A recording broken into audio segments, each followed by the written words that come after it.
ہم قرآن مجید کی ایک آیت سورہ فاتحہ کی اہدنا الصراط المستقیم، یہ ہر نماز کی ہر رکعت میں ہم پڑھتے ہیں۔ اس میں ہم اللہ رب العزت سے مانگتے ہیں، اے اللہ ہمیں سیدھا راستہ، ہدایت کا راستہ یعنی صراط مستقیم دکھا دیجیے۔ اور یہ دعا بہت اہم ہے۔ صراط مستقیم کا مانگنا اتنا اہم کیوں ہے کہ ہر نماز کی ہر رکعت میں فرمایا کہ مانگو۔ ہاں اگر امام کے پیچھے مقتدی ہے تو مقتدی کی طرف سے امام مانگ رہا ہے، ورنہ انفرادی نماز میں ہر نماز کی ہر رکعت میں اہدنا الصراط المستقیم مانگنا سکھایا گیا۔ اتنی تاکید کیوں؟ اس کی ایک وجہ تو یہ ہے کہ صراط مستقیم پر چلنا اتنا آسان نہیں، ہر طرف سے فتنے ہیں، شیطان ہے، اپنا نفس ہے، ضروریات ہیں، غلط نظریات ہیں، اور برے دوست ہیں، برا ماحول ہے، بہت ساری ایسی چیزیں ایسی ہیں کہ انسان کو چاہیے کہ یہ دعا تو یقین کے ساتھ اور بڑے گڑ گڑا کے اللہ سے مانگتا رہے۔ تو ایمان اور اس ہدایت پر باقی رہنا یہ اللہ کے فضل سے ہوتا ہے۔ تاہم صراط مستقیم سے مراد کیا ہے؟ وہ کون لوگ ہیں جو صراط مستقیم پر قائم ہیں، اور کون ہیں جو صراط مستقیم سے ہٹ کے گمراہ ہو چکے ہیں اگرچہ وہ سمجھتے ہوں کہ وہ حق پر ہوں؟ تو قرآن مجید سے جو چیز معلوم ہوتی ہے کہ صراط مستقیم کے لیے دو چیزوں کی بنیادی طور پر ضرورت ہے، ایک رجال اللہ کی اور ایک کتاب اللہ کی۔ رجال اللہ یعنی اللہ کے بندے، علماء، مشائخ، اللہ کے بندے، اور کتاب اللہ یعنی قرآن مجید اور سنت رسول صلی اللہ علیہ وآلہ وسلم۔ حدیث کیا ہے؟ یہ قرآن مجید کی تشریح ہے، تو دونوں ہی اس میں ضروری ہیں۔ تو یہ دونوں چیزیں جب مل جاتی ہیں تو صراط مستقیم مل جاتا ہے۔ تو صراط مستقیم کا چراغ دو نور ہیں، ایک ہے رجال اللہ اور ایک ہے کتاب اللہ۔ رجال اللہ کیا کرتے ہیں؟ رجال اللہ کتاب اللہ کے ذریعے سے اللہ کے بندوں کو اللہ تعالیٰ تک پہنچا دیتے ہیں۔ رجال اللہ کا کام کیا ہوتا ہے؟ رجال اللہ یعنی اللہ کے بندے اللہ کے باقی دوسرے بندوں کو کتاب اللہ سے رہنمائی لیتے ہوئے اللہ تک پہنچا دیتے ہیں، اللہ تعالیٰ کی محبت تک پہنچا دیتے ہیں، یہ رجال اللہ ہوتے ہیں۔ اور قرآن مجید میں اس کے حوالے سے تفصیلات موجود۔ اللہ تعالیٰ فرماتے ہیں یا ایھا الذین آمنوا اتقوا اللہ وکونوا مع الصادقین، اے ایمان والو اللہ سے ڈرو اور سچوں کے ساتھ ہو جاؤ۔ سچوں صادقین سے کیا مراد؟ یہی رجال اللہ۔ اب یہ سچے کون ہیں؟ یہی رجال اللہ، علماء اور مشائخ۔ اور ایک اور جگہ اللہ تعالیٰ فرماتے ہیں وَاتَّبِعْ سَبِيلَ مَنْ أَنَابَ إِلَيَّ، آپ اتباع کیجئے اس کی جو میرے راستے پہ چل پڑا ہے، جو میری طرف رجوع کرتا ہے۔ وَاتَّبِعْ سَبِيلَ مَنْ أَنَابَ إِلَيَّ، آپ اس کے راستے پر چلیں جو میرے طرف رجوع کر چکا ہے، انابت حاصل کر چکا ہے۔ وَاتَّبِعْ سَبِيلَ مَنْ أَنَابَ إِلَيَّ، جو میرے سے اپنا تعلق جوڑ چکا ہے، ان کے راستے پر چلنے کا حکم۔ اب یہ کون لوگ ہیں؟ یہی رجال اللہ ہیں، اللہ والے ہیں۔ ایک جگہ فرمایا وَلَا تَتَّبِعَانِ سَبِيلَ الَّذِينَ لَا يَعْلَمُونَ، منع کیا وہ لوگ جن کے پاس علم حقیقی نہیں ہے ان کے پیچھے نہیں چلنا۔ وَلَا تَتَّبِعَانِ سَبِيلَ الَّذِينَ لَا يَعْلَمُونَ، ان لوگوں کے راستے کی اتباع نہیں کرنی جن کے پاس صحیح علم نہیں ہے، مستند علم نہیں ہے۔ یہ کون لوگ ہیں؟ یعلمون ظاہرا من الحیات الدنیا، ان کے پاس علم ہے لیکن دنیا کا، ظاہری دنیا کی زندگی کا کچھ ان کے پاس علم ہے، آخرت سے وہ غافل ہیں۔ تو یہاں پہ فرمایا کہ اگر علم حقیقی، علم نافع نہیں ہے تو یہ رجال اللہ نہیں، ان سے بچنے کی ضرورت ہے۔ اور علم نافع اور علم حقیقی اور مستند علم ہے وہ علم جو نبی علیہ السلام سے واسطہ بواسطہ ہم تک پہنچ رہا ہے، تو یہ علم ہے جو مستند علم ہے۔ نبی کریم صلی اللہ علیہ وسلم نے ارشاد فرمایا ایک زمانہ آئے گا کہ اللہ تعالیٰ اپنے بندوں سے علم کو چھین لیں گے۔ علم کو چھیننا کیا مطلب؟ میرے ہاتھ میں موبائل ہے، کوئی چور آیا چھین کے لے جائے تو یہ موبائل کا چھیننا ہے۔ علم کا چھیننا ایسا نہیں ہے کہ کھینچ کے لے جائے گا، اٹھا کے لے جائے گا۔ علم کے چھیننے سے مراد یہ ہے کہ علماء ربانیین، علماء جو اہل حق علماء ہیں، ان کی موت آ جائے گی اور یہ دنیا سے اٹھا لیے جائیں گے۔ تو علم کا چھین لینا، علم کا اٹھا لینا، علم کا واپس بلا لینا، اس سے مراد یہ ہے کہ علماء کو، رجال اللہ کو اللہ رب العزت اپنے پاس بلا لیں گے۔ پھر ایک زمانہ آئے گا جو آج ہم دیکھ رہے ہیں کہ نبی علیہ السلام نے فرمایا کہ لوگ اپنا سردار اور بڑا جاہلوں کو بنا لیں گے، کہ لوگ اپنا سردار اور بڑا جاہلوں کو بنا لیں گے، ان سے سوال پوچھیں گے، شریعت کے مسئلے ان سے پوچھیں گے، وہ فتوے دیں گے۔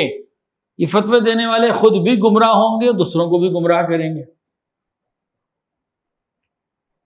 آج کل ایسے بے شمار لوگ ہیں جو مستند علماء نہیں ہیں، دین کا علم ان کے بعد مستند نہیں ہے، لیکن وہ کہیں بھی بیٹھ کر دین کے بارے میں بات کرتے ہیں، لوگ مسائل پوچھتے ہیں۔ میں حیران ہوتا ہوں لوگوں کے اوپر بھی، یا اللہ کیا زمانہ آ گیا کہ علماء حق کو چھوڑ کر ایسے ایسے لوگوں سے وہ دین کی باتیں سن کیسے لیتے ہیں جن کی زندگی میں دین نظر بھی نہیں آتا۔ اتنی تباہی آ چکی ہے۔ تو فرمایا کہ لوگ اپنا سردار اور بڑا ان لوگوں کو بنا لیں گے جو جاہل ہوں گے، لوگ ان سے مسئلے پوچھیں گے، وہ فتوے دیں گے، جواب دیں گے، خود بھی گمراہ ہوں گے، دوسروں کو بھی گمراہ کریں گے۔ تو حدیث کے اندر جو موجود ہے وہ حقیقی علم والوں کی اتباع کرنے کا حکم۔ نبی علیہ السلام نے ایک مرتبہ فرمایا انی اخاف علی امتی الائمۃ المضلین او کما قال علیہ الصلوۃ والسلام، میں اپنی امت پر خوف کرتا ہوں، ڈرتا ہوں ان پیشواؤں سے جو خود گمراہ ہوں گے۔ گمراہ پیشواؤں سے میں اس بات کا مجھے خوف ہے کہ گمراہ پیشوا آئیں اور میری امت کو گمراہ کر دیں۔ اب علماء نے، محدثین نے اس کی تفصیل لکھی ہے کہ ائمہ مضلین کون ہیں؟ یہ گمراہ کرنے والے پیشوا، scholars, so called Islamic scholars, یہ گمراہ کرنے والے کون ہیں؟ فرمایا کہ وہ جو علم کا دعویٰ تو رکھتے ہوں گے لیکن ان کے پاس علم کی سند نہیں ہوگی۔ دعویٰ علم کا ہوگا لیکن مستند علم نہیں ہوگا۔ اور دوسرا اس کی جو تشریح میں بتایا کہ وہ عبادت گزار جن کے پاس علم نہیں ہوگا۔ تو دونوں طریقوں کے لوگ گمراہ کرتے ہیں، ایک وہ علماء جن کے پاس مستند علم نہیں ہے وہ گمراہ کرتے ہیں، ائمہ مضلین میں سے ہیں، اور وہ عبادت گزار جن کے پاس کتاب و سنت کا علم نہیں ہے، یہ گمراہ کرتے ہیں۔ تو نبی علیہ الصلوۃ والسلام نے ہمیں بتا دیا۔ تو معاملہ یہ ہوا کہ ہم نے اتباع کن کی کرنی ہے؟ جن کے پاس صحیح مستند علم بھی ہو اور وہ عبادت والے بھی ہوں۔ ایسے لوگ اگر ہیں تو اس صراط مستقیم پر ہیں، تو ورنہ تو بھٹکے ہوئے ہیں۔ تو صراط مستقیم کے لیے دو چراغ ہیں، دو عنصر ہیں، پہلا رجال اللہ اور دوسرا کتاب اللہ۔ بھئی جب اللہ رب العزت نے اپنے بندوں کو دنیا میں بھیجا تو وہ کوئی سلیبس بھی تو ہوگا نا۔ وہ سلیبس کیا ہے؟ وہ قرآن مجید ہے۔ سلیبس قرآن مجید ہے اور حدیث رسول صلی اللہ علیہ وآلہ وسلم اس کی تشریح ہے۔ تو جو اللہ تعالیٰ نے قانون بھیجا ہے، کتاب اللہ یہ اور رجال اللہ، یہ مل کر صراط مستقیم بنتے ہیں۔ تو اللہ تعالیٰ ہمیں ان دونوں کو ساتھ رکھنے کی توفیق عطا فرمائے۔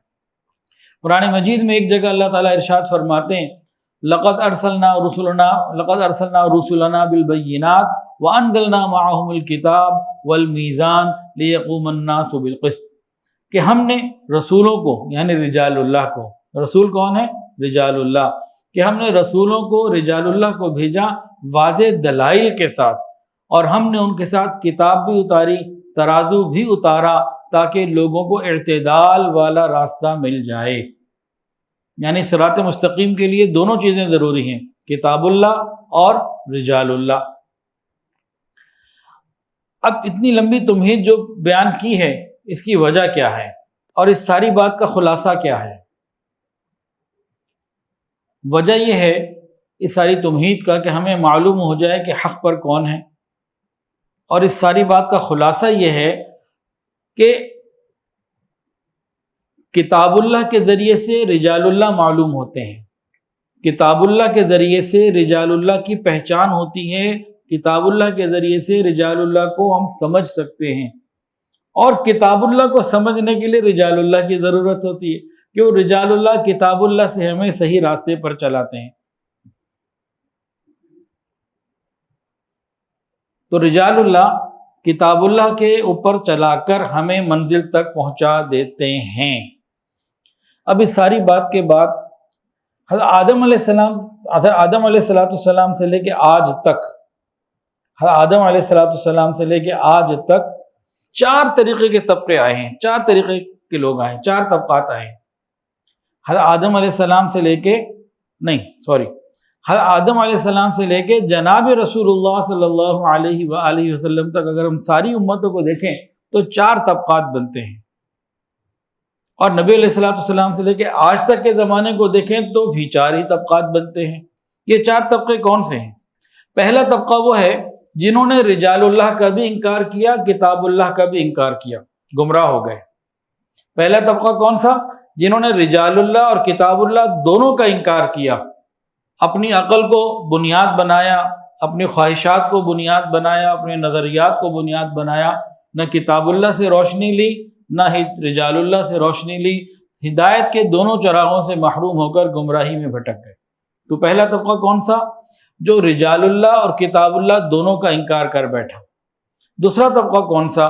جنہوں نے کتاب اللہ کو تو مان لیا، رجال اللہ کا انکار کر گئے، کتاب اللہ کو مانا، رجال اللہ کا انکار کیا، یہ بھی گمراہ ہو گئے۔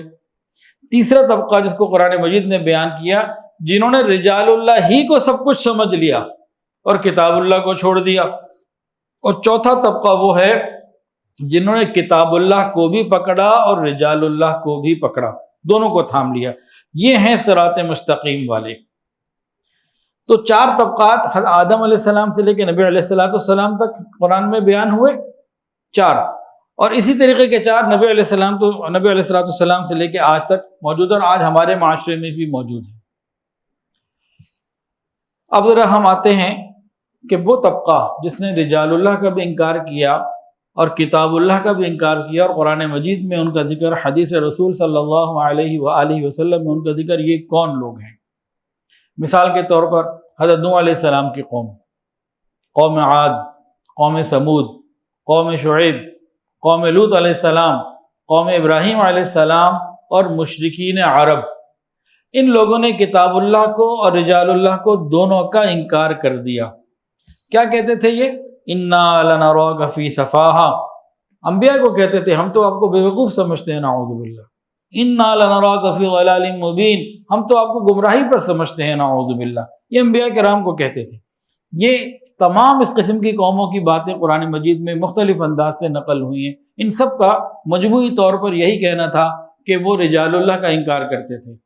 جب کسی نبی کو کسی قوم نے یوں کہہ دیا کہ نعوذ باللہ ہم آپ کو گمراہ دیکھتے ہیں، ہم آپ کو بے وقوف سمجھتے ہیں، تو یہ رجال اللہ کا انکار ہو گیا۔ کتاب اللہ کا انکار کیسے ہو گیا؟ کہ انہوں نے کہا وَإِنَّا لَفِي شَكٍّ مِّمَّا تَدْعُونَنَا إِلَيْهِ مُرِيبٍ، آپ ہمیں جس راستے پر بلا رہے ہیں اس راستے کے بارے میں ہمیں تو بڑا شک ہے، اور ایسا جو تردد میں ہمیں ڈال چکا ہے۔ وَإِنَّا لَنَظُنُّكَ مِنَ الْكَاذِبِينَ أَمْ يَقُولُونَ افْتَرَاءَ، کہتے ہیں جتنی باتیں آپ کریں جھوٹ ہیں، یعنی وہ جو راستہ جو طریقہ بتاتے تھے اس کو وہ اللہ کے احکامات کو جھوٹ اور غلط باتیں قرار دے دیا کرتے تھے۔ تو یہ لوگ کون تھے؟ انہوں نے رجال اللہ اور کتاب اللہ دونوں کا انکار کیا، یہ گمراہ ہو گئے۔ انجام کیا بنا؟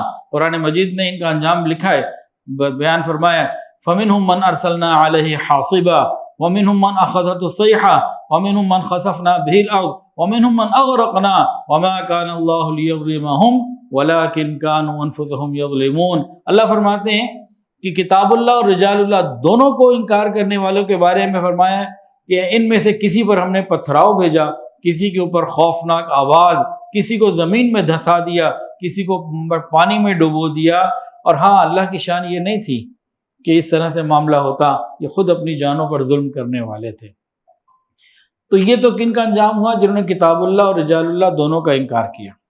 اب آتا ہے دوسرا طبقہ جس نے کتاب اللہ کو تھام لیا، رجال اللہ کو انکار کر دیا، دھتکار دیا، چھوڑ دیا، نعوذ باللہ۔ اس کی بہترین مثال اگر دیکھنی ہو گزشتہ امتوں میں تو یہودیوں کی مثال ملتی ہے۔ انہوں نے کتاب اللہ کو تھاما، رجال اللہ کو چھوڑ دیا۔ کتاب اللہ کو کیا تھاما؟ تورات کے اندر فقہ کے مسائل تھے، شریعت تھی، نظام زندگی تھا، تو تورات کے انہوں نے مسائل اور نظام زندگی کو انہوں نے لے لیا۔ تاہم یہ انہوں نے طے کیا ہوا تھا گویا کہ رجال اللہ کے ساتھ تعلق نہیں رکھنا، انہیں تکلیفیں پہنچانی ہیں۔ دیکھیں حضرت موسیٰ علیہ السلام اپنی قوم کو کیا کہہ رہے ہیں؟ یا قوم لما تؤذوننی، یا قومی اے میری قوم لما تؤذوننی، مجھے کیوں تکلیف دے رہے ہو؟ وقت تعلمون، اگرچہ تم جانتے ہو، تحقیق کہ تم جانتے ہو کہ انی رسول اللہ علیکم، کہ میں اللہ کا رسول ہوں، میں رجال اللہ ہوں، تمہاری طرف آیا ہوں، کیوں مجھے تکلیف پہنچاتے ہو؟ اے میری قوم، یا قومی لما تؤذوننی، تم مجھے کیوں تکلیف پہنچاتے ہو حالانکہ تم جانتے ہو کہ میں اللہ کا رسول ہوں۔ تو یہودیوں نے رجال اللہ کی تکذیب کی، ان کا انکار کیا، انہیں تکلیفیں پہنچائیں، کتاب اللہ کے ساتھ چمٹ گئے۔ اب ہوا کیا؟ یہاں بنیادی غلطی ان سے کیا ہوئی؟ انہوں نے کتاب اللہ کو رجال اللہ کے بغیر سمجھنے کی، انہوں نے کتاب اللہ کو رجال اللہ کے بغیر سمجھنے کی جب کوشش کی تو کیا ہوا؟ سب سے پہلے ان سے اطاعت چھین لی گئی۔ وہ کیا کہتے تھے؟ سمعنا وعصینا، ہم نے سن تو لیا، مانیں گے نہیں۔ یہ نافرمانی ان کے اندر آ گئی۔ اس کے بعد جب انہوں نے رجال اللہ کے بغیر کتاب اللہ کو سمجھنا شروع کر دیا تو پھر اپنی من مرضیاں شروع ہو گئیں۔ قرآن مجید کہتے ہیں، قرآن مجید میں اللہ تعالیٰ فرماتے ہیں افکلما جاءکم رسول بما لا تہوی انفسکم استکبرتم، کہ یہودیوں کا فرمایا کہ جب بھی کوئی رسول تمہارے پاس آتے ہیں تو جو بات تمہاری خواہش کے مطابق نہیں ہوتی تم اس کو رد کر دیتے ہو، اس کو قبول نہیں کرتے، اس کا انکار کر دیتے ہو۔ یعنی جب جس قوم نے پہلے بھی اور آج بھی کتاب اللہ کو بغیر رجال اللہ کے سمجھنے کی کوشش کی تو پھر وہ سلیکٹیو ہو گئے، من مرضی کی بات کو قبول کرنے لگے، جو اپنی مرضی میں اپنی عقل میں آ گئی قبول کر لیا، جو اپنی عقل مرضی اور مزاج کے خلاف ہوئی اس کا انکار کر دیا۔ تو یہودیوں سے ایک بڑی کوتاہی یہ ہوئی۔ اس کے بعد اچھا یہاں پہ رجال اللہ کا کیا کام ہوتا ہے؟ یہاں رجال اللہ کا بہت بڑا منصب نظر آتا ہے کہ جب کوئی شخص یا کوئی قوم کتاب اللہ سے اپنی مرضی کی چیز لے لے اور جو مرضی کی نہ اس کو چھوڑ دے، اب رجال اللہ کا کام ہوتا ہے وہاں پہ سمجھانا، ڈانٹنا، روکنا، ٹوکنا، ان کو لگانا کہ نہیں یہ کرو۔ اللہ والے کبھی رگڑا بھی لگاتے، کبھی سختی بھی کرتے، حالانکہ ہمارے مزاج میں وہ بات نہیں ہوتی، پھر بھی کہتے ہیں یہ کرو۔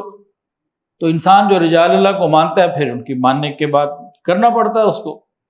تو یہودیوں نے کیا کیا کہ جب انہوں نے رجال اللہ کے بغیر کتاب اللہ کو سمجھنا شروع کیا تو پہلے نمبر پہ تو ان سے اطاعت چلی گئی، دوسرے نمبر پہ کیا ہوا کہ انہوں نے اپنی من مرضی کی چیزوں کو قبول کرنا شروع کر دیا۔ جب من مرضی کی چیزوں کو قبول کرنا شروع کر دیا تو اگلا کیا ہوا؟ حق اور باطل جب آتا سامنے تو حق کو چھوڑ دیتے، باطل کو قبول کر لیتے۔ قرآن نے اس کو فرمایا وَإِن يَرَوْا سَبِيلَ الرُّشْدِ لَا يَتَّخِذُوهُ سَبِيلًا وَإِن يَرَوْا سَبِيلَ الْغَيِّ يَتَّخِذُوهُ سَبِيلًا۔ یہ تو ایسے ہو گئے جب گمراہی کا راستہ دیکھتے ہیں تو اس کے پیچھے چل پڑتے ہیں، جب ہدایت کا راستہ دیکھتے ہیں تو اس کو چھوڑ دیتے ہیں۔ یہ کب ہوتا ہے؟ جب انسان رجال اللہ کو چھوڑ کر صرف کتاب اللہ کی بات کرتا ہے۔ اور پھر آگے جا کے کیا ہوتا ہے؟ آگے جا کے وہ بھی تحریف شروع کر دیتے ہیں، اپنی من مرضی کی تعویلات شروع کر دیتے ہیں۔ من الذین ہادوا یحرفون الکلم عن مواضعہ، ان یہودیوں نے کیا کیا؟ کتاب اللہ کو ماننے والوں نے بغیر رجال اللہ کے کتاب اللہ کو ماننے والوں نے تحریف شروع کر دی، اپنی من مرضی کی تعویلات شروع کر دی۔ آج بھی یہ ہو رہا ہے، جو لوگ کتاب اللہ اور رجال اللہ دونوں کا انکار کرتے ہیں وہ یہ کام جو کتاب اللہ کو مانتے ہیں رجال اللہ کا انکار کرتے ہیں وہ یہ کام کر رہے ہیں۔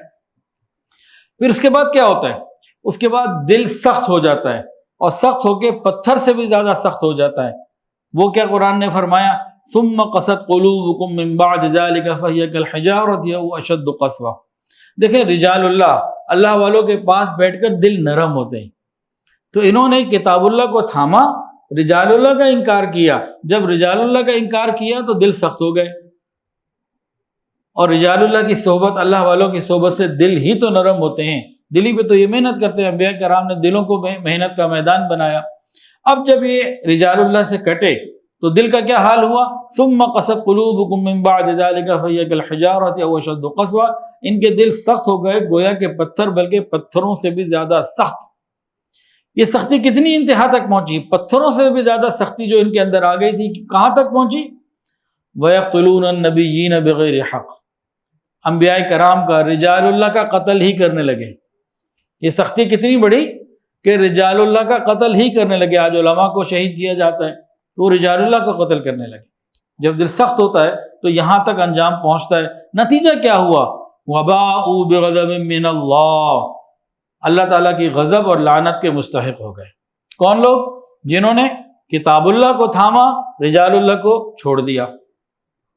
تو دو طبقات بیان ہو گئے، ایک وہ جنہوں نے کتاب اللہ اور رجال اللہ دونوں کا انکار کیا، اللہ نے انہیں ختم کر دیا۔ ایک وہ یہودیوں کی مثال جس میں سب سے زیادہ فٹ آتی ہے کہ کتاب اللہ کو تھاما اور رجال اللہ کو چھوڑ دیا۔ کیا ہوا کہ وہ کوئی روک ٹوک کرنے والا نہیں تھا نا، تو پھر اپنی من مرضی کی باتوں کو قبول کرنے لگے، پھر ہدایت کو چھوڑ کے غلط راستے پہ چلنے لگے، پھر اس میں من مرضی کی تعویلات شروع کر دی، ترجمے اپنے کرنے لگے، اور پھر اس کے نتیجے میں اس کے بعد دل سخت ہو گئے۔ جب دل سخت ہو گئے تو رجال اللہ کو قتل کرنا شروع کر دیا۔ نتیجہ کیا ہوا وباء بغضب من اللہ، اللہ کے غضب میں مبتلا ہو گئے۔ اب تیسرا طبقہ جنہوں نے رجال اللہ کو تو پکڑا، کتاب اللہ کو چھوڑ دیا۔ آج بھی ایسے لوگ موجود ہیں۔ گزشتہ انبیاء کی بات ہو رہی ہے، امتوں کی بات ہو رہی ہے، تو کون لوگ ہیں وہ؟ اس کی بہترین مثال عیسائی ہیں، نصارہ۔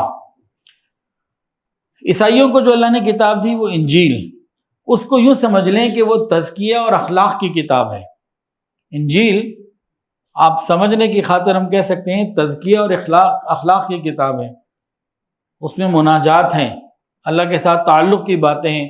لیکن جو عیسائیوں کے پاس بھی نظام زندگی اور شریعت کے مطابق زندگی گزارنے کی ترتیب تھی، وہ تورات میں تھی۔ تو عیسائیوں نے کیا کیا؟ انہوں نے کتاب اللہ کو چھوڑ دیا، تورات کو چھوڑ دیا، کتاب اللہ کو چھوڑ دیا، احکامات شریعہ کو چھوڑ دیا، اور رجال اللہ کو تھام لیا۔ حضرت عیسیٰ علیہ السلام کو پکڑ لیا، انہوں نے تھام لیا، انہوں نے زبردست طریقے سے کتاب کو بالکل چھوڑ دیا۔ یہاں پہ کیا ہوا؟ نتیجہ یہ ہوا کہ کتاب اللہ کو چھوڑ کر جب رجال اللہ کی طرف آ گئے، گویا کہ شخصیت پرستی کو انہوں نے قبول کیا کہ کتاب اللہ کی جو لمٹس تھی اس کو پیچھے کر گئے، تو سب سے پہلے تو غلوف کے اندر مبتلا ہو گئے۔ ہر چیز کو بڑھا چڑھا دینا، بہت زیادہ بڑھا چڑھا دینا۔ یا اہل الکتاب لا تغلوا فی دینکم، کہ ہر چیز کو بہت زیادہ بڑھا دیا۔ نفل کے اندر بھی اتنا غلو کہ فرض سے زیادہ اس کو ضروری قرار دے دینا، وغیرہ وغیرہ۔ آگے چلے تو بدعات میں مبتلا ہو گئے۔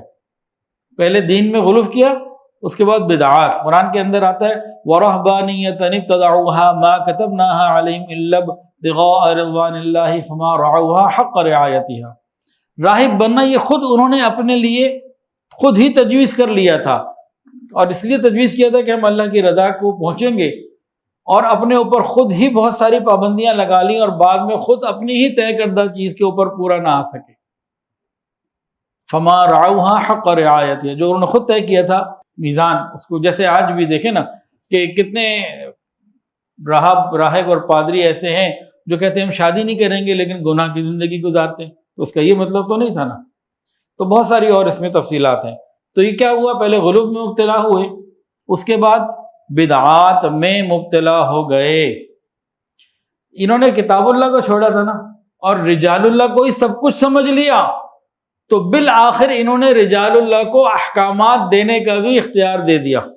اتخذوا احبارهم ورهبانهم اربابا من دون اللہ، انہوں نے اپنے پیروں کو اور اپنے علماء کو اپنا رب بنا لیا، اللہ کو چھوڑ دیا۔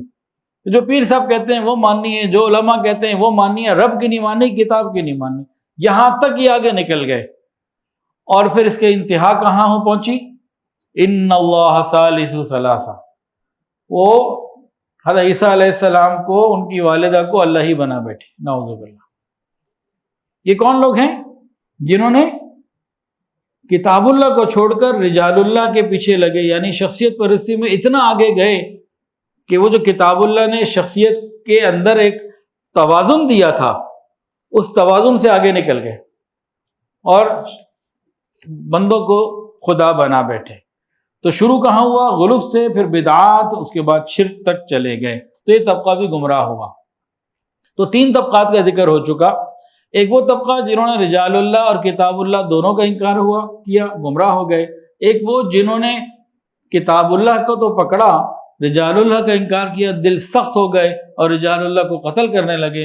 اور وہ تیسرا طبقہ جنہوں نے رجال اللہ کو ہی سب کچھ سمجھ لیا، کتاب اللہ کو چھوڑ بیٹھے، یہ شرک و بدعات میں مبتلا ہو گئے۔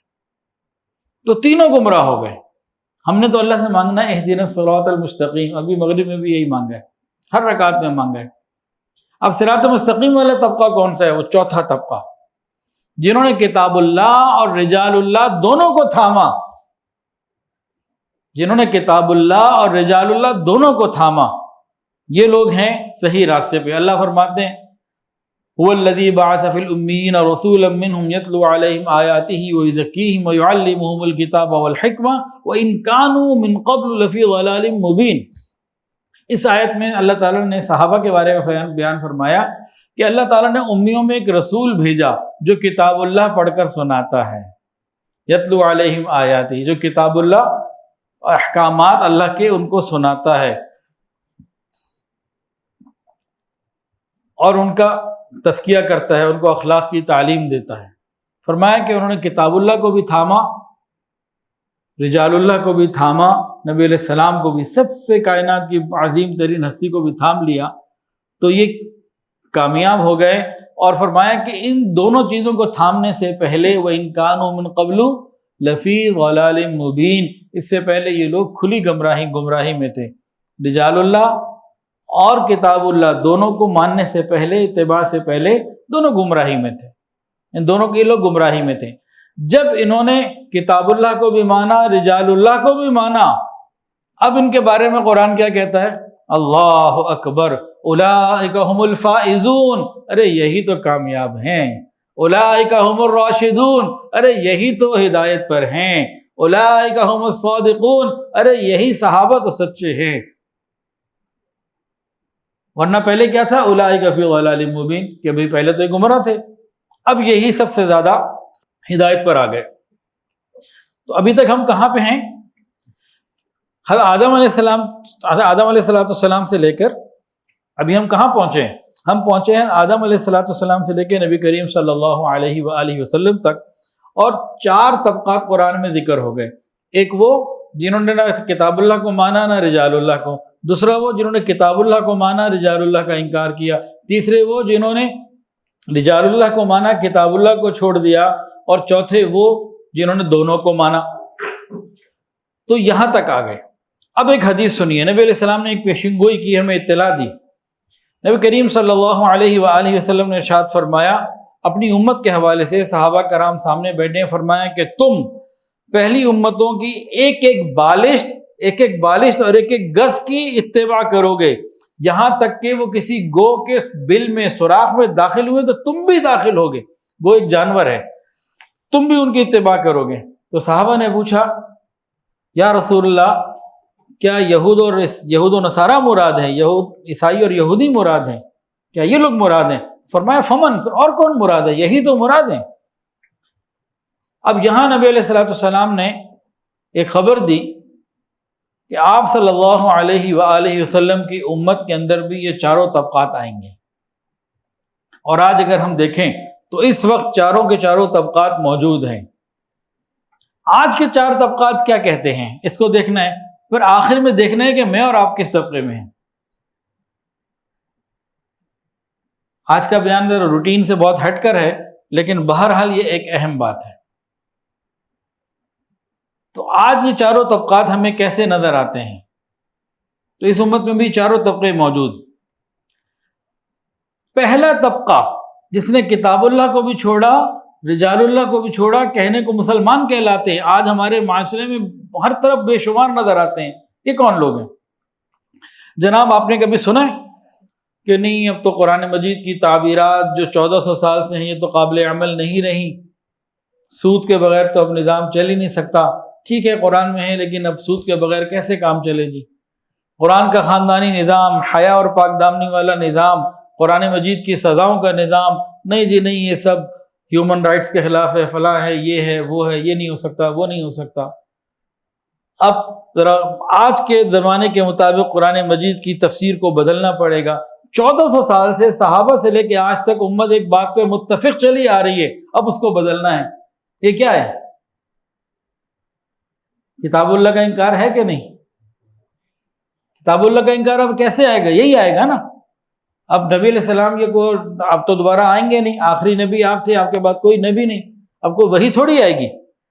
اب یہی لوگ جو کتاب اللہ کی اہمیت کو نہیں مان رہے، کتاب اللہ کو برتر ترین نہیں سمجھ رہے، قانون کی بالادستی کتاب اللہ کی ہمارے ہاں نہیں ہے، اور اس کے بارے میں الٹی سیدھی باتیں بولتے ہیں، ارے بھائی یہی کتاب اللہ کا انکار ہے۔ کتاب اللہ کا انکار کے لیے پرانی والی یہودیوں والی باتیں تو نہیں ہوں گی نا، تو اپنے آپ کو کہتے بھی مسلمان ہیں اور کتاب اللہ کا انکار بھی کرتے ہیں۔ پھر یہ طبقہ صرف کتاب اللہ کا انکار نہیں کرتا، یہ رجال اللہ کا بھی انکار کرتا ہے۔ وہ کیسے؟ علماء دقیہ نوسی ہیں جی، انہوں نے آج تک ملک کو دیا ہے، پاکستان کو کیا دیا، یہ پتھر کے زمانے میں لے کے جانا چاہتے ہیں، انہوں نے کون سی سائنسی ترقی کر دی، یہی سارے فساد کی جڑ ہیں، یہی سارا کچھ۔ تو یہ رجال اللہ کا بھی انکار کر رہا ہے۔ جو علماء حق کا انکار کر رہا ہے، علماء مشائخ کا اور اہل حق صلحاء کا انکار کر رہا ہے، یہ رجال اللہ کا انکار کر رہا ہے۔ تو کتاب اللہ کا انکار اور رجال اللہ کا انکار، یہ طبقہ موجود ہے جو دونوں کا انکار کرتا ہے، سیکولر اور لبرل ان کو ہم کہتے ہیں، وغیرہ وغیرہ۔ تو یہ طبقہ بھی بہت موجود ہے۔ خطرناک بات یہ ہے کہ دیندار گھرانوں کی وہ نسلیں جو کالج یونیورسٹیز میں دنیاوی تعلیم حاصل کرنے جا رہی ہیں، وہ اپنے بنیادی عقیدے سے بھی محروم ہو رہی ہیں۔ اچھا، کل نا میں ایک جگہ بیٹھا ہوا تھا رات کو، تو انہوں نے کہا کہ اتنے جو ہزاروں علماء ہر سال فارغ ہو رہے ہیں، تو ان کی روزگار کے لیے آپ لوگ کیا کرتے ہیں؟ اس پر بات ہوئی۔ آج صبح میں ایک جگہ بیٹھا ہوا تھا تو ایک صاحب نے بڑی خوبصورت بات کہی اسی موضوع کے اوپر۔ تو رات جنہوں نے بات کی وہ انہوں نے مخالفت میں بات کی کہ جو اتنے سارے علماء فارغ ہو رہے ہیں تو سب کسی کام کے نہیں ہیں، بالکل بالکل فارغ ہیں، نعوذ باللہ دنیاوی اعتبار سے کسی کام کے نہیں ہے، بھوکے مرتے ہیں، نعوذ باللہ۔ ان کے مطلب یہ تھا۔ آج صبح جہاں بیٹھا ہوا تھا ان سے بات چیت ہونے لگی، وہ کہنے لگے کہ بھائی بات یہ ہے کہ علماء تو اگر 30-40 ہزار سال کے فارغ ہو رہے ہیں نا مدرسوں سے، تو ہماری پاکستان کے کالج یونیورسٹی سے علماء تو اگر 30 یا 40 ہزار فارغ ہو رہے ہیں نا ایک سال کے، تو ہمارے تمام پورے پاکستان کے تمام کالجز سے اور تمام یونیورسٹیز سے لاکھوں کی تعداد میں لوگ ڈگریاں لے کے فارغ ہو رہے ہیں، تو ان کو نوکریاں مل رہی ہیں۔ تو لوگوں کو ان 30-40 ہزار علماء کا بڑا فکر ہے کہ سال میں 25 کروڑ کی آبادی میں جو 30-40 ہزار عالم مدرسے سے نکل کے فارغ ہوئے ان کی روٹی روزی کا کیا ہوگا؟ ارے وہ جو لاکھوں کالج یونیورسٹی سے نکل رہے ہیں، کیا ان سب کی لیے نوکری کا انتظام ہے؟ ان کے لیے کسی چیز کا اہتمام ہے؟ ہمارے ایک پڑوسی 28A1 میں رہتے ہیں، ہمارا 38A1 ہے، ان کو ایک انجینئر چاہیے تھا اپنی فیکٹری میں، انہوں نے وہ جناب وہ دیا اس کا اشتہار، 350 بندہ آ گیا۔ تو بہرحال تو بات ہماری کہاں چل رہی تھی، ہم بات سے ہٹ نہ جائے، وقت بھی بڑا تیزی سے گزر رہا ہے۔ تو آج بھی نبی علیہ السلام نے فرمایا نا کہ اگر تم ان کی ایک ایک بالش اور ایک ایک بالش اور ایک ایک گز تم ان کی اتباع کرو گے، اگر وہ کسی گو کے بل میں گئے تم بھی جاؤ گے۔ تو پچھلی امتوں میں بھی یہ لوگ تھے، آج ہمارے اندر بھی ہیں جی، کہیں ہم ان میں تو نہیں ہیں؟ یہ غور کرنے کی بات ہے نا۔ ہم کہاں ہیں؟ پوائنٹ سارا جو گھوم کے ہم نے آنا ہے، بھئی میں اور آپ کہاں ہیں؟ اچھا جی، تو پہلا طبقہ تو یہ ہو گیا۔ دوسرا طبقہ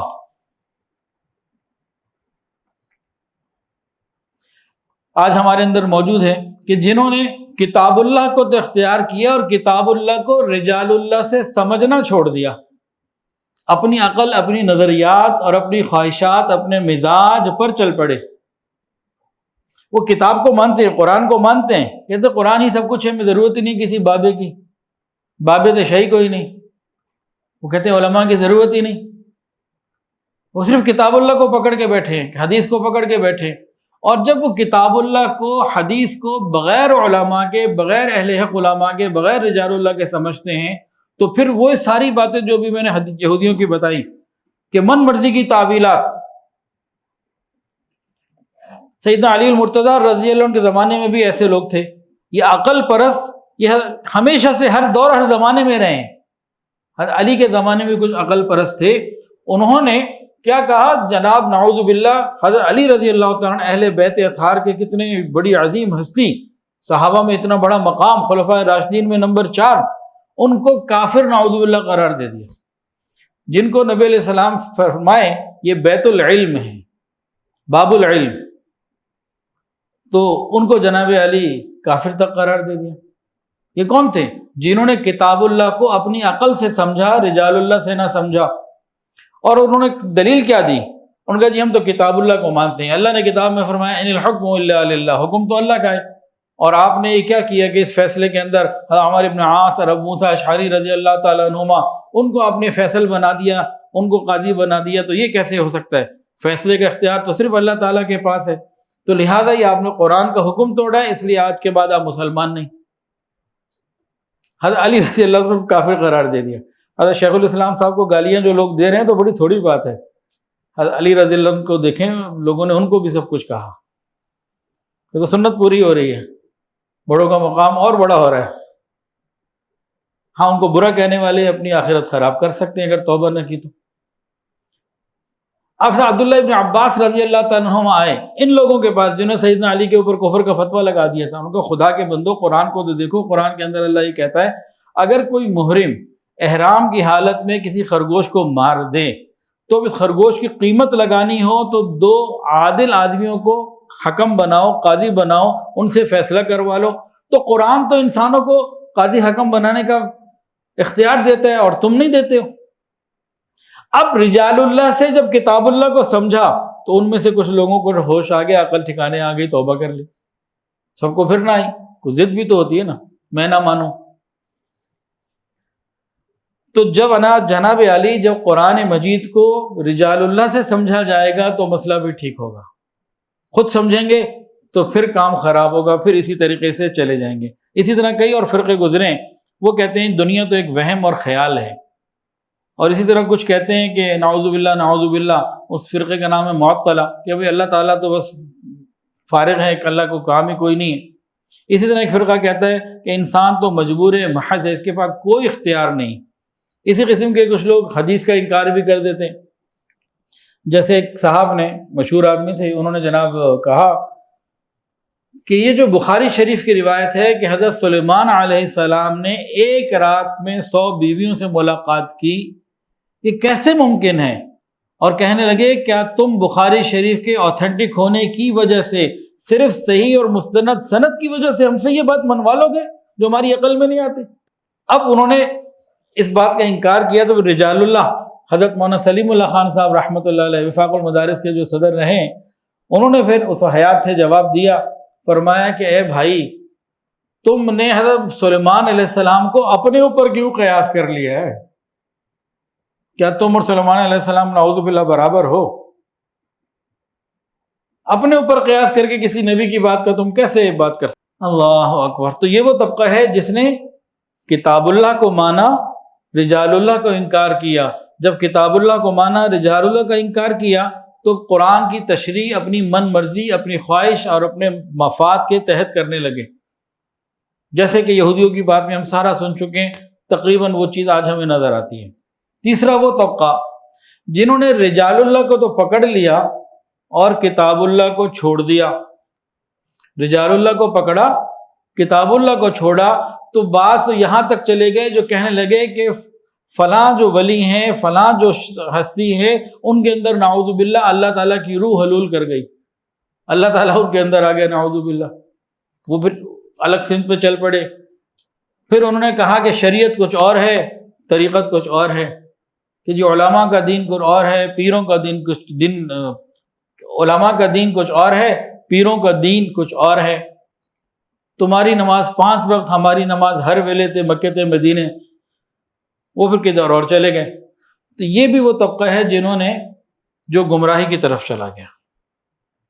جیسے عیسائیوں کے بارے میں تفصیلات گزری کہ پہلے غلو میں آئے، پھر بدعات میں گئے، پھر شرک میں چلے گئے۔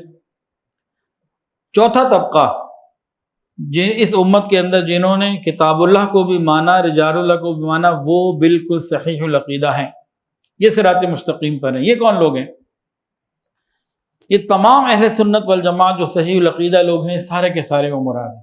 ہمارے اس بر صغیر میں دیکھیں تو علماء دیوبند اور ان کے پیچھے چلنے والے یہ لوگ مراد ہیں۔ حضرت مفتی محمد شفیع صاحب رحمۃ اللہ علیہ فرمایا کرتے تھے کہ اللہ تعالیٰ نے ہمارے علماء کو یہ شان دی کہ انہوں نے کتاب اللہ کو بھی مانا اور رجال اللہ کو بھی مانا۔ کتاب اللہ سے رجال اللہ کو پہچانتے ہیں اور رجال اللہ سے کتاب اللہ کو سمجھتے ہیں۔ اب آخری بات جس کی خاطر یہ سارا تقریباً 40 منٹ 42 منٹ کا، کتنے منٹ ہو گئے بھائی دیکھیں، یہ 41 منٹ کی جو ساری بات چیت تھی، یہ تھی کیوں؟ ہم کدھر کھڑے، میں اور آپ کدھر کھڑے، ان چاروں میں سے ہم کدھر ہیں؟ تو الحمدللہ کہہ دیں، الحمدللہ الحمدللہ الحمدللہ ثم الحمدللہ۔ ہم لوگ کتاب اللہ کو بھی ماننے والے ہیں، رجال اللہ کو بھی ماننے والے ہیں۔ اس کی تفصیلات تو بہت ہے، لیکن میں اس کا جو بالکل نیٹ شیل ہے نا، جو بالکل کریم ہے، وہ بتا دیتا ہوں اپنے اعتبار سے نا۔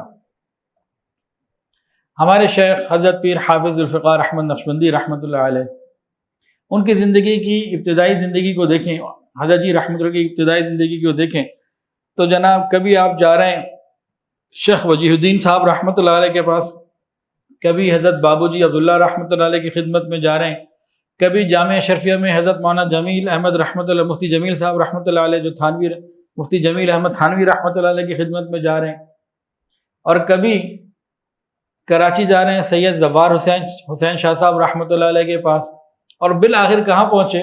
ان سب سے ہوتے ہوتے حضرت مرشد عالم مولانا غلام حبیب رحمۃ اللہ علیہ تک پہنچے۔ تو حضرت جی رحمۃ اللہ علیہ نے سب سے پہلے راستہ کون سا چنا؟ رجال اللہ کا۔ پھر اگلا کام ان کا کیا تھا؟ پھر وہ رجال بنانے میں لگ گئے، اور اس امت کو جو خلفاء حضرت جی رحمۃ اللہ علیہ نے دیے، جو رجال تیار کر کے دیے، ان کی تعداد بھی ماشاءاللہ تقریباً 1000 کے قریب ہے، اور ان میں سے بعض تو ایسے ہیں جن کا بہت بڑا مقام ہے، کسی نے تفسیر لکھی، کسی نے کچھ، کسی نے کوئی کام کارنامے انجام دیے علمی اور بڑے بڑے معاملات، سبحان اللہ۔ تو حضرت جی رحمۃ اللہ علیہ نے زندگی کے ابتدائی حصے میں رجال اللہ سے تعلق رکھا، خود بنے، اس کے بعد اگلی زندگی کے سارے حصے میں لوگوں کو اللہ کے تک پہنچایا۔ تو رجال اللہ کے ساتھ تعلق یہ اس طرح سے ثابت ہوا۔ اور دوسرا، اب آپ دیکھیں نا، حضرت جی رحمۃ اللہ کی کتابیں ملتی ہیں، سورہ کہف کی تفسیر، سورہ یوسف کی تفسیر، قرآن مجید کے آخری 10 سپاروں کی تفسیر، سورہ حجرات کی تفسیر، اور حدیث کی کتابیں ملتی ہیں۔ تو کتاب اللہ اور رجال اللہ دونوں کو تھاما۔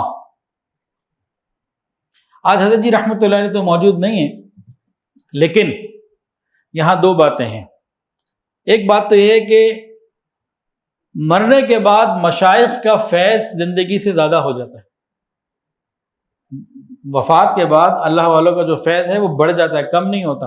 ایک بزرگ فرماتے تھے کہ اللہ والے جب زندہ ہوتے ہیں تو یہ اس تلوار کی مانند ہوتے ہیں جو نیام میں ہوتی ہے، تلوار در نیام، اور جب یہ وفات پا جاتے ہیں تو یہ اس تلوار کی مانند ہوتے ہیں جو بالکل نیام سے باہر ہوتی ہے، ان کا فیض بڑھ جاتا ہے۔ اور اس کے اوپر حضرت شاہ ولی اللہ محدث دہلوی رحمۃ اللہ علیہ فرمایا کرتے تھے، میں کیا کروں، دلی کے مردوں کا فیض دلی کے زندہ لوگوں سے زیادہ ہے، لیکن حکم یہ ہے کہ فیض زندوں سے جا کے حاصل کرو، تربیت زندوں سے کروانی ہے۔ اس میں کوئی شک نہیں ہے کہ جو مشائخ دنیا سے چلے گئے ان کا فیض زیادہ ہے، لیکن وہاں سے تربیت نہیں ہو سکتی، کیونکہ جب آپ کسی زندہ شیخ کے پاس جاتے ہیں، ان کے پاس حالات بیان کرتے ہیں تو وہ کہتے ہیں یہ کرو، یہ نہ کرو، یہ ایسے کرو، وہ ویسے کرو، روک ٹوک ہوتی ہے، سیکھنا سکھانا ہوتا ہے، تو یہ زندوں سے ہی مل سکتا ہے۔ تو حضرت شاہ ولی اللہ محدث دہلوی رحمۃ اللہ فرماتے تھے، میں کیا کروں، دلی کے مردوں کا فیض دلی کے مردوں سے زیادہ ہے، دلی کے مردوں کا فیض دلی کے زندہ لوگوں سے زیادہ ہے، لیکن اللہ تعالیٰ نے ترتیب ہی رکھی ہے کہ فیض زندہ لوگوں سے حاصل کرنا پڑتا ہے، اسی لیے مجھے زندوں کی صحبت میں جانا پڑتا ہے۔ حضرت شاہ ولی اللہ محدث دہلوی رحمۃ اللہ علیہ کو عام آدمی نہیں ہے۔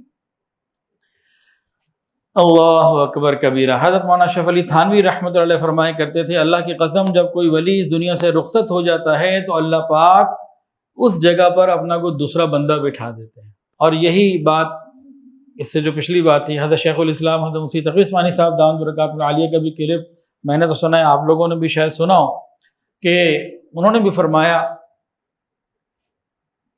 کہ مشائخ کا فیض ان کے دنیا سے جانے کے بعد پہلے سے زیادہ بڑھ جاتا ہے۔ تاہم صحبت کے لیے اور فیض حاصل کرنے کے لیے زندوں کے پاس جانا پڑتا ہے۔ حضرت تھانوی رحمۃ اللہ نے فرمایا کہ کسی اللہ والے کے جانے کے بعد جب نئے لوگ آ جاتے ہیں تو اللہ تعالیٰ ان کو اس جگہ پہ بٹھا دیتے ہیں۔ تو ہمارے سامنے مثال الحمدللہ موجود ہے۔ حضرت جی رحمۃ اللہ علیہ کی دنیا سے جانے کے بعد حضرت صاحبزادہ حبیب اللہ احمد نقشبندی مجددی دامت برکاتہ العالیہ جو حضرت کے جانشین ہیں، اللہ نے ان کو وہاں پہ وہ مقام عطا فرما دیا۔ اب میں جب ان کو دیکھتا ہوں، سنتا ہوں، بیٹھتا ہوں، مجلس میں رابطہ رکھتا ہوں تو کیا گمان رکھتا ہوں کہ اللہ تعالیٰ نے حضرت جی رحمۃ اللہ علیہ کو جوان کر کے بھیج دیا۔ بعض لوگ تھوڑا سا انہیں سمجھاؤ تو سمجھ جاتے ہیں، کہتے ہیں حضرت جی جیسا تو کوئی نہیں دنیا میں، یہ ہمیشہ رہا ہے۔ حضرت مولانا الیاس رحمۃ اللہ علیہ کا جب انتقال ہوا تبلیغی جماعت کے بانی، تو لوگوں نے کہا ان جیسا کون۔ ان کے بعد جو دوسرے آئے تو جب ان کو ترقی ملی، کام پہلے سے آگے بڑھا، اور جب وہ دنیا سے گئے تو لوگوں نے کہا ان جیسا کون۔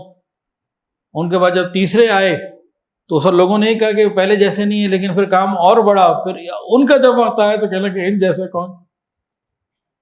ہر ایک آدمی کا اپنا وقت ہوتا ہے۔ حضرت مفتی محمد شفیع صاحب رحمۃ اللہ علیہ دارالعلوم کراچی کے بانی جب دنیا سے تشریف لے گئے تو یہی تھا کہ بھئی ان جیسا اور کون ہوگا۔ اللہ نے دیا نا شیخ الاسلام مفتی تقی عثمانی صاحب دامت برکاتہ العالیہ، تو دارالعلوم کراچی کا کام بڑھا یا نیچے ہوا؟ سب کا بڑھا۔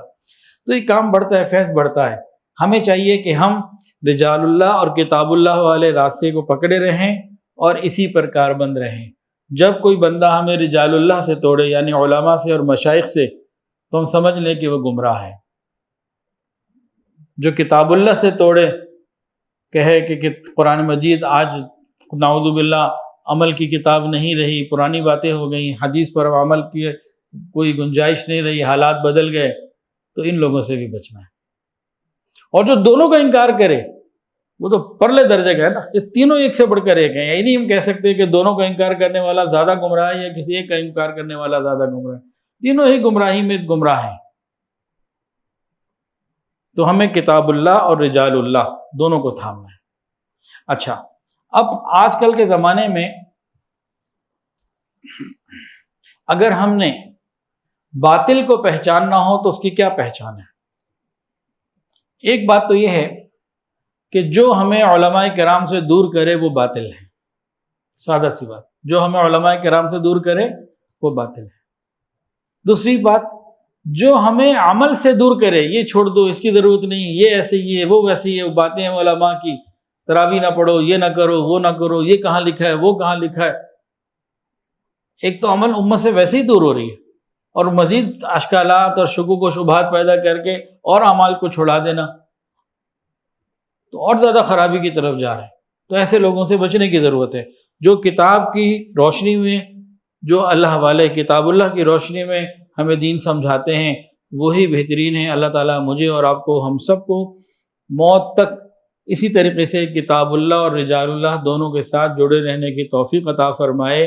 پھر انشاءاللہ ہمارا بھی اسی جو صحابہ کرام کے لیے اللہ نے فرمایا نا، اولئک هم الفائزون، اولئک هم الراشدون، اولئک هم الصادقون، تو ہم بھی ان کے پیچھے چلنے والوں میں ہو جائیں گے انشاءاللہ۔